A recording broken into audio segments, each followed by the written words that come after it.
रामायण और भगवान राम दोनों से ही हिंदुओं की आस्था जुड़ी हुई है। लेकिन अक्सर ये सवाल उठते रहे हैं कि क्या सच में भगवान राम का इस धरती पर जन्म हुआ था? क्या राम, रावण और हनुमान थे? हम उनको तो किसी के सामने नहीं ला सकते, लेकिन उनके अस्तित्व के प्रमाण को आपके सामने ला सकते हैं। भारत और श्रीलंका में कुछ ऐसी जगह हैं जो इस बात का प्रमाण देती हैं कि रामायण में लिखी हर बात सत्य है। हाँ, ऐतिहासिक साक्ष्य नहीं होने के कारण कुछ लोग जहां इसे नकारते हैं, वहीं कुछ इसे सत्य मानते हैं। हालांकि इसे आस्था का नाम दिया जाता है, लेकिन नासा द्वारा समुद्र में जो राम सेतु खोजा गया है, पुष्ट किया गया है, उससे यह आसानी से समझा जा सकता है, पता लगाया जा सकता है कि रामायण काल था। रामायण को आज के जमाने के कई लोग शक की निगाह से देखते हैं। कई लोग हिंदू धर्म के गौरवशाली इतिहास को झुठलाने की भी कोशिश करते हैं। और तो और यहाँ तक कि आज का हिंदू युवा भी पौराणिक कथाओं को संदेह की दृष्टि से देखता है। वहीं दूसरे दूसरे देशों के वैज्ञानिक इस रामायण और महाभारत को पढ़ पढ़ के कई चीजें खोज रहे हैं, उसमें खोजबीन कर रहे हैं। लेकिन हम आपको यहाँ पर उन साक्ष्यों के बारे में बताएंगे जिससे ये सिद्ध हो जाएगी कि रामायण झूठी रचना नहीं थी, रामायण काल सत्य था। इसमें सबसे पहले है रामायण कालीन 4 हवाई अड्डे। जी हाँ दोस्तों, रामायण कालीन रावण के 4 हवाई अड्डों की खोज करने का दावा किया है श्रीलंका की अनुसंधान कमेटी ने, और उस कमेटी का नाम है रामायण अनुसंधान कमेटी।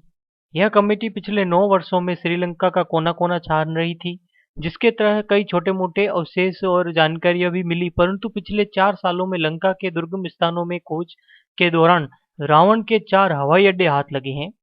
कमेटी के अध्यक्ष जो कि जिनका नाम है अशोक केत, उनका कहना है कि रामायण में वर्णित लंका वास्तव में श्रीलंका ही है, और जहां उसानगोड़ा, गुरुलोपोथा, तोतुपोलकंदा और वरियापोला नामक 4 हवाई अड्डे मिले हैं। उसानगोड़ा रावण का निजी हवाई अड्डा था तथा यहाँ का रनवे लाल रंग का है। इसके आसपास की जमीन कहीं काली तो हरी घास है। जब हनुमान जी सीता जी की खोज में लंका गए थे तो वहां से लौटते समय उन्होंने रावण के निजी उसानगोड़ा को नष्ट कर दिया था। आगे केत ने बताया कि अब तक उनकी टीम ने लंका के 50 दुर्गम स्थानों की खोज की है।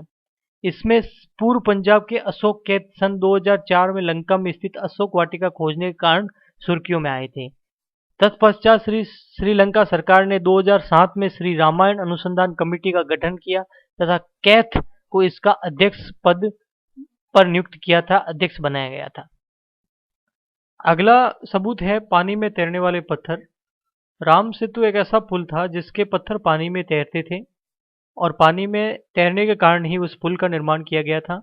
सुनामी के बाद जब रामेश्वरम में कुछ उस पुल में से पत्थर बाहर जमीन पर आ गए थे, तो शोधकर्ताओं ने जब उसे दोबारा पानी में फेंका तो वो तैर रहे थे, वो तैरने लगे, जबकि वहां के किसी और आम पत्थर को पानी में फेंकने पर वो पत्थर डूब गया था।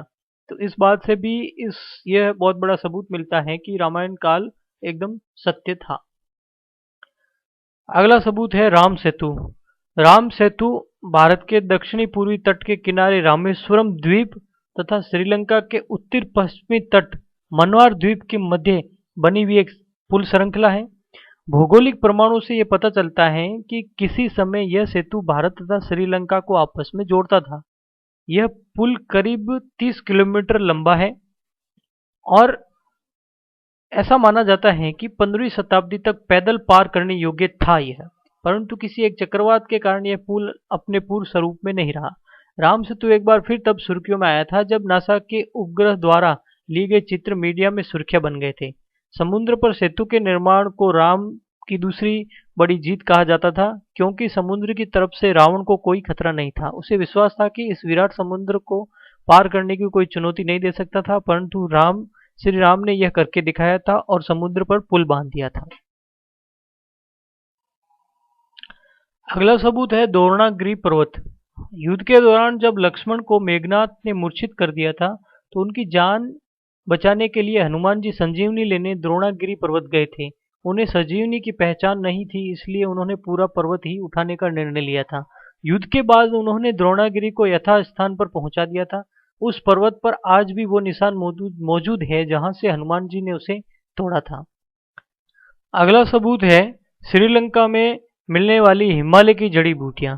श्रीलंका के उस स्थान पर जहां लक्ष्मण को संजीवनी दी गई थी, वहां हिमालय की दुर्लभ जड़ी बूटियों के अंश मिले हैं, जबकि पूरे श्रीलंका में ऐसा नहीं होता। ऐसी जड़ी बूटियां कहीं और नहीं है और हिमालय की जड़ी बूटियों का श्रीलंका में पाया जाना इस बात का बहुत बड़ा प्रमाण है।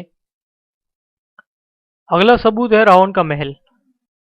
कहा जाता है कि लंकापति रावण के महल, जिसमें वह अपनी पटरानी मंदोदरी के साथ निवास करता था, के अब भी अवशेष मौजूद हैं। यह वही महल है जिसे पवनपुत्र हनुमान ने जला दिया था। लंका दहन को रावण के विरुद्ध राम की पहली बड़ी राजनीतिक जीत माना जा सकता था, क्योंकि महाबली हनुमान ने इस कौशल से वहां के लोगों को भयभीत कर दिया था कि जब वहां के लोगों का कहना था कि जब सेवक इतना शक्तिशाली है तो स्वामी कितना शक्तिशाली होगा, और इस वजह से वहां की जनता में एक भय सा पैदा हो गया था, जो कि आगे जाके जीत के पीछे का बहुत बड़ा कारण बना था। अगला सबूत है सुग्रीव गुफा। रामायण के अनुसार वानरराज बाली ने दूधंभी नामक राक्षस को मारकर उसका शरीर दूर फेंक दिया था, जिसकी वजह से उसके राक्षस के खून के रक्त के कुछ धब्बे जो है वह मातंग ऋषि के आश्रम पे गिरे थे, जिससे ऋषि ने आवेश में आकर बाली को यह श्राप दे दिया था कि वह कभी भी ऋषिमुख पर्वत के क्षेत्र में नहीं आ सकता। अगर यदि वहां आया तो उसकी मृत्यु हो जाएगी। यह बात उसके छोटे भाई सुग्रीव को ज्ञात थी और इसी कारण से जब बाली ने उसे प्रताड़ित किया, उसे राज्य से बाहर किया था, तब सुग्रीव जो है इसी पर्वत पर अपना आकर कुछ मंत्रियों के साथ समय बिताने लगा था, निवास करने लगा था। अगला सबूत है अशोक वाटिका। अशोक वाटिका लंका में स्थित थी, जहां रावण ने सीता माता का हरण करने के पश्चात उनको बंधक बनाकर यहाँ रखा था। ऐसा माना जाता है कि अलिया पर्वतीय क्षेत्र की एक गुफा में सीता माता को रखा गया था, जिसे सीता अलिया नाम से जाना जाता है। यहाँ सीता माता का एक मंदिर भी है।